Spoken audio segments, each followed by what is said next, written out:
Այս հաղորդումը նրանց համար է, ում ձեռքը դիպել է հացին։ Իսկ աշխարհում կա մարդ, ում ձեռքը չի դիպչում հացին։ Իսկապես հացը մեր համար կարևոր մթերք է։ Բացի հացը, մենք ունենք բազմաթիվ համեղ կերակրատեսակներ, որոնք պատրաստվում են ցորենից։ Փորձենք հասկանալ, թե ինչու են մարդիկ հրաժարվում հացից եւ արդյոք պետք է հրաժարվել։ Ֆրանսիացիներն ու իտալացիները ամբողջ աշխարհը նստացրել են իրենց հացի վրա։ Էլ բագետներ, էլ պիցցաներ ու պաստաներ, ամենաառողջարար նախաճաշերը ավոկադոներով ու չգիտեմ ինչերով պատրաստում են հենց իրենց հացով, գովազդում են ու թրենդ են սարքում։ Բայց ինչպես միշտ մեր միջավայրում տարածվում են միֆեր, մասնագիտական կարծիքներ, որ հացը թույն է, հացը չաղացնում է եւ այսպես շարունակ։ Փոխարենը հենց մենք պետք է հացի շուրջ բովանդակություն կառուցենք, հաշվի առնելով մեր ամուր կապը հացի հետ։ Արտմիքից ու հումմսից մինչև ցորենի հասնելը մարդը տիեզերական սովի ճամփ է անցել եւ դարս զոհեր է տվել։ Գուցե մարդկային ցեղի կյանքը հատվեր անցյալի խորշակահար հազարամյակներում, եթե նա իր պորտը չպնդացներ հացով։ Հացի հայտնաբերումը մարդկային քաղաքակրթության 7 արշալույսերից մեկն է։ Հացը կատարելագործել է ուղեղն ու հոգին, օժտել մարդուն սիրով, հանճարով, մարդասիրությամբ։ Աշխարհի հին ու նոր աստվածները խանձվեցին թոնիրներում, որովհետև հացակեր չէին։ Հացը մարդու ուսերից իջեցրեց բոլոր կախարդ ուժերը եւ նրան դարձրեց տիեզերագնաց։ Սա Հայկ Խաչատրյանի հացապատում գրքի նախաբանն է։ Գիրքը հացին նվիրված գրական ձոն է, որը կարդալիս հասկանում ես հայերի ցուցաբերած վերաբերմունքը հացին հնագույն ժամանակներից։ Շնորհակալություն, որ դիտում եք ու վստահում եք ինձ, դա շատ պարտավորեցնող է։ Միայն ձեր շնորհիվ է, որ կարողանում եմ շարունակել այս ձևաչափով։ Ինձ վստահել է նաև իմ նոր գործընկեր Պանացեան։ Գործընկեր ընտրելու հարցում ես շատ բծախնդիր եմ։ Արտադրողը կամ ծառայություն մատուցողը պետք է կիսի իմ հետ իմ գաղափարները առողջ ծնվելու եւ առողջ ապրելու մասին։ Պանացեան հենց այդ ընկերությունն է։ Տարիների գործունեության ընթացքում առողջարար սնունդ արտադրելու նրանց կամքը միայն ամրապնդվեց։ Ես ծանոթ եմ Պանացեային շատ վաղուց։ Իսկ հիմա նրանք արտադրում են իմ ամենասիրելի սիրնիկները։ Ես միշտ շուկայում փնտրում էի լավ տարբերակներ սիրնիկների։ Նախաճաշի համար սա փրկություն է, համեղ, առողջարար եւ ամենակարևորը արագ, ընդամենը 5-7 րոպե եւ նախաճաշը պատրաստ է։ Կարող եք ուտել մրգերով, յոգուրտով, մուրաբայով, հետո չասեք, թե չգիտեք ինչպես բազմազանացնել նախաճաշը։ Հացը բաղկացած է ալյուրից, ջրից, խմորիչից կամ թթխմորից եւ աղից։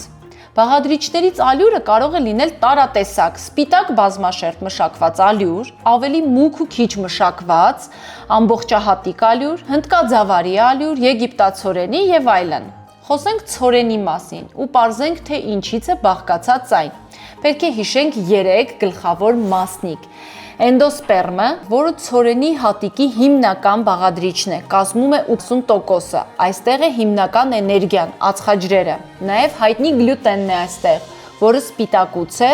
գլյուտենի մասին դեռ կխոսենք։ Մյուս մասնիկը ջերմն է, հայերեն տարբեր կերպ են անվանում։ Եկեք պայմանական անվանենք կորիզ կամ միջուկ։ Սա ցորենի 2-3%-ն է, որտեղ հիմնականում ճարպեր են եւ բջջանյութ։ Եվ երրորդը կեղևն է, արտաքին շերտը։ Կեղևը կազմում է հատիկի մոտ 15%-ը։ Հիմնականում պարունակում է բջջանյութ, B խմբի վիտամիններ, ցինկ եւ մագնեզիում։ Կեղևը ցորենի կյանքում շատ կարևոր դեր ունի։ Այն պաշտպանում է հատիկը արտաքին աշխարհից, բայց նաև մեր կյանքում կարևոր դեր ունի։ Բացատրեմ, թե ինչու։ Երբ ցորենից ալյուր ստանալու համար այն մշակում ենք այնքան, որ սպիտակի, մենք իրականում հանում ենք այնտեղից կեղևը եւ թողնում ենք ածխաջրերին միայնակ, առանց բջջանյութի, առանց կեղևի եւ հետեւաբար սպիտակ ալյուրով պատրաստված հացը ստացվում է ավելի արագ ներծծվող էներգիա, ածխաջուր։ Իսկ հակառակ դեպքում, երբ կեղևի հետ միասին ենք աղում ցորենը, մենք ստանում ենք ամբողջահատիկ ալյուր եւ այս դեպքում կեղևը կատարում է իր գործառույթը եւ ածխաջրերին ներծծելու համար ավելի երկար ժամանակ է պահանջվում եւ մեր օրգանիզմը հասցնում է ծախսել այդ էներգիան։ Այդ դեպքում հարց է առաջանում, թե ինչու միշտ չենք օգտագործում ամբողջահատիկ հաց։ Մի քանի բացատրություն կա։ Սպիտակ հացը ավելի ընդունված ու հարգված է եղել, քանի որ մշակման եղանակը հայտնաբերելուց հետո սպիտակ ալյուր ոչ բոլորին էր հասանելի։ Միայն հարուստները կարող էին իրենց թույլ տալ։ Ինչպես նաև սպիտակ ալյուր ստանալուց հետո մարդկությունը գրանցեց հացաբուլկեղենի բում։ Հացերը սկսեցին բարձրանալ առանց մեծ ջանքերի, ստացան փամփլիկ բուլկիներ եւ թխվածքներ։ Բայց ի ուրախություն բոլորիս, հիմա շուկան կամաց լցվում է ամբողջահատիկ բազմապիսի հացերով։ Հայաստանում հանրային առաջին փուռը կառուցվել է մեր թվարկությունից առաջ 3-րդ դարում Ծոփքի մայրաքաղաք Արշամաշատում։ Այն ժամանակ Արշամաշատը շուկաների եւ արհեստավորած տների քաղաք էր։ Արշամաշատում հացը թխում էին գիշերը եւ վաճառում վաղ առավոտյան։ Սա միակ փուռն էր աշխարհում, որն ուներ իր գուսանը։ Նա շրջում էր քաղաքի փողոցներով, երգով ազդարարում ամենքին, որ հանապազորյա հացը թխվել է եւ արշամաշատցիները կարող են անուշ անել այն։ Երգը միշտ ավարտվում էր գուսանական նույն մաղթանքով եւ թող հացաբույր լինի Արշամաշատի բոլոր առավոտները։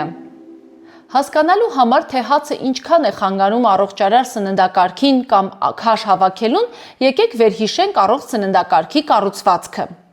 Այն պետք է բաղկացած լինի 45-ից 65%-ով ածխաջրերից, իսկ հացը ինչ է։ Իհարկե ածխաջուր։ Մենք կարող ենք օրվա էներգիայի 45-ից 65%-ը լրացնել հացով, բայց կզրկվենք ամենակարևոր բազմազանությունից կամ գոնե չենք նկատի, որ ածխաջրեր մենք ստանում ենք նաև այլ հացահատիկներից։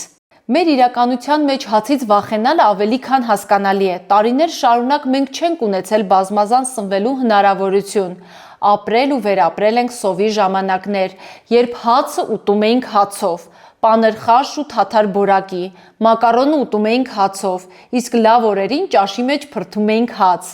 Նույնիսկ գյուղերում լավաշը թխելիս չորը փշրում էին փափուկի մեջ, դուռումում ու ուտում։ Սրա հետևանքով մեր սննդակարգի 90%-ը երբեմն ավելին բաղկացած է եղել հացից։ Սրանք սովորություններ են, որոնք թողնում են իրենց հետքը եւ որոնցից հենց այնպես հրաժարվել չի ստացվի։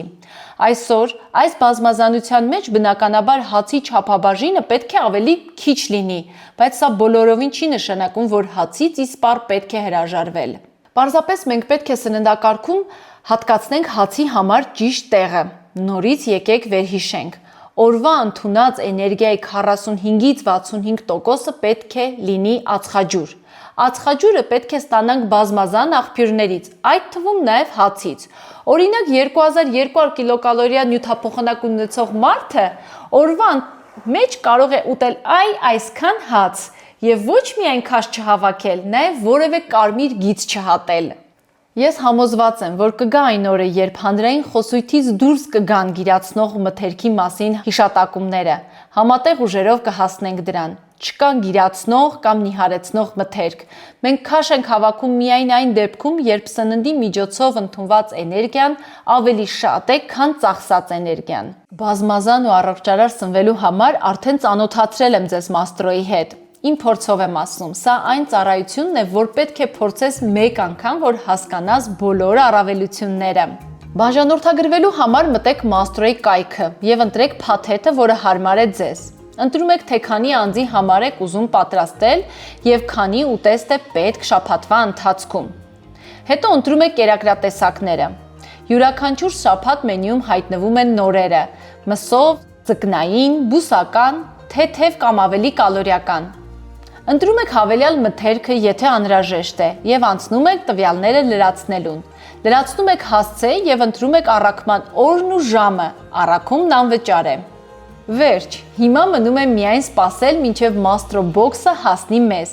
Բոքսում գտնելու եք հերմետիկ փաթեթավորված ու տեսակավորված կանաչեղենն ու բանջարեղենը լվացած, միսը արդեն մշակած ու ճիշտ չափաբաժիններով սոուսները, համեմունքները եւ բոլոր անհրաժեշտ բաղադրիչները։ Հիմա փորձենք հասկանալ թթխմորով եւ խմորիչներով թխված հացերի տարբերությունը։ Խմորիչների բացասական ազդեցությունը օրգանիզմի վրա որպես կանոն չափազանցված են։ Խմորիչները քայքայում են շաքարը, ինչի արդյունքում առաջանում է CO2, որն էլ բերում է նրան, որ հացն ունենում է ծակոտկենություն, փափկություն։ Ավելի շատ կարող ենք շեշտել թթխմորի առավելությունները, քան խմորիչների դրոժի վատ ազդեցությունը։ Թթխմորում եղած օրգանական թթուները նպաստում են օսլայի դանդաղ ներծծմանը, եւ թթխմորային հացն ունի ավելի մեղմ գլիկեմիկ արձագանք, եթե իհարկե պատրաստված է ամբողջահատի կալորից, ինչը կարևոր է շաքարային դիաբետ ունեցող մարդկանց համար։ Այստեղ ավելի կարևոր դեր ունի նաեւ կեղևը։ Թթխմորով հացը կարող է ավելի լավ լինել աղիների համար, քանի որ թթվային միջավայրը նպաստում է աղիների աշխատանքին։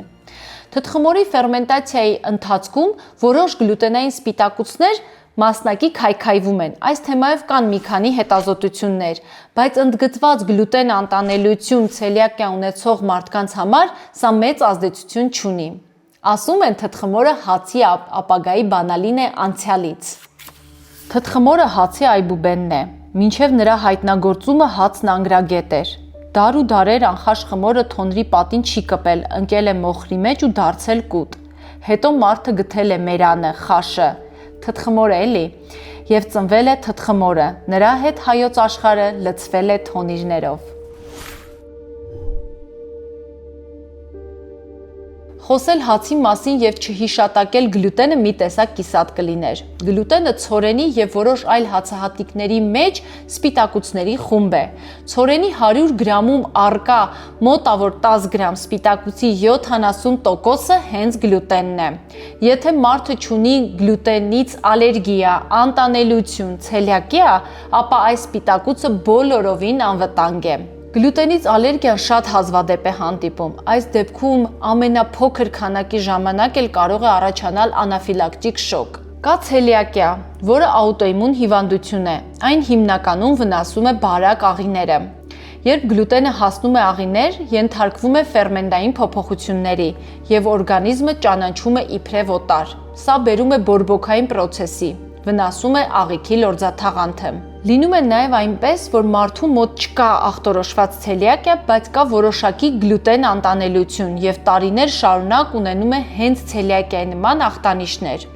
Այս դեպքում գլյուտեն պարունակող մթերքը պետք է դուրս գա սննդակարգից մասնակի կամ ժամանակավոր բժշկի հսկողության տակ։ Եթե դուք չունեք ախտորոշված գլյուտեն անտանելիություն, ապա գլյուտենը չի կարող ձեզ վնասել։ Այս մասին կան նաև արված բազմաթիվ հետազոտություններ։ Տարածված միֆ կա, որ գլյուտեն-ֆրի արտադրանքն ավելի առողջարար է։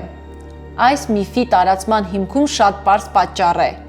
Գլյուտեն անտանելիություն ունեցող մարդկանց թիվը չի անցնում 1%-ը, եւ սա նշանակում է, որ գլյուտեն-ֆրի արտադրողները նաև այլ տեղեր պետք է փնտրեն սպառողների, եւ շեշտը դնում են հեշտ հավատացող մարդկանց վրա ու անդադար գոռում գոչում են, որ գլյուտենը վնասակար է։ Հիմա աղը։ Իհարկե հացն առանց աղի չի լինում։ Հացի համար աղը կարևոր է եւ հաղորդելու տեսանկյունից եւ թխելու։ Աղն ամրացնում է գլյուտենային ցանցը, խմորը դարձնում է ավելի էլաստիկ։ Աղը դանդաղեցնում է խմորիչի աշխատանքը։ Եթե աղ չլինի, խմորը կարող է շատ արագ բարձրանալ եւ արագ նստել, ինչը ցանկալի արդյունք չէ։ Բայց ուզում եմ անպայման նշել, որ մեր արտադրողները չարաշահում են աղը։ Կան արված հետազոտություններ այս կապակցությամբ, որոնք փաստում են, որ մեր օրվա աղի մոտ 40%-ը ստանում ենք հացից, ինչը բնականաբար հսկայական թիվ է։ Գումարած սրան, մենք սիրում ենք հացն ուտել պանրով եւ արդյունքում հատում ենք աղի նորմայի բոլոր սահմանները։ Խորհուրդ եմ տալիս շատ ուշադիր լինել եւ հետեւել հացում աղի քանակին։ Օգտագործեք այն հացերը, որոնց վրա նշված է աղի քանակը։ Մենք գիտենք, որ օրական աղի նորման 5 գրամ է, բայց այս 5 գրամի մեջ պետք է տեղավորենք եւ հացի, եւ պանիրի, եւ մնացած թաքնված աղերը, որը առկա են տարբեր տեղերում։ Աշխարհում կա ձգտում, որ հացի 100 գրամում 1 գրամից ավել աղ չլինի։ Պայքարը աղի քանակի դեմ տարբեր երկրներում ծավալվում է հենց հացի մեջ եղած աղի շուրջ։ Օրինակ, եվրոպական երկրներում եւս հացի ստացած աղի չափաբաժինը կազմում է 20-ից 30%։ Նաև ուզում եմ կոչ անել, հորդորել արտադրողներին օգտագործել քիչ աղ եւ շատ ամբողջահատի կալոր։ Շուտով դա միայն նպաստելու է վաճառքներին։ Աշխարհի բոլոր հզորների նման քմահաճ էր հայոց արքայից արքա Տիգրան Մեծը, բայց տեղն եկած տեղը իմաստուն էր մի իմաստունի չափ։ Մի անգամ նորակառույց Տիգրանակերտ մայրաքաղաքում շատակերների մրցույթ է կազմակերպվում։ Արքայից արքային զվարճացնելու համար այստեղ են հավաքվում հայքի բոլոր կողմերի որգրամոլները։ Մեկն ասում էր, թե կարող է 10 հավ ուտել, ոսկորներն էլ հետը, մյուսը 2 խաշած գառ, երրորդը խորոված մի եղջերու, չորրորդը միտիկ գինի խմել։ Մեկին էլ ցույց տվեցին, որ պատրաստ էր ուտել 12 կլորակ մեծ հաց։